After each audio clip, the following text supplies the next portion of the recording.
How to add transitions to Instagram Reels. Hello everyone, this is Max. Welcome back to another tutorial video. So let's start without wasting any time. Also make sure to watch this video till the end. So first of all, open up Instagram on a device. Now tap on the plus icon.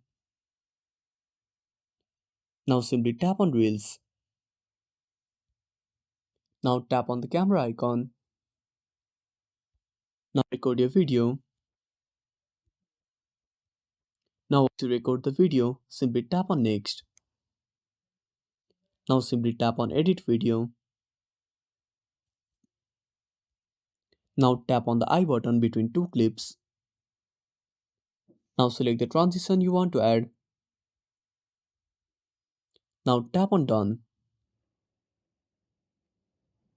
Now tap on next. And that's it.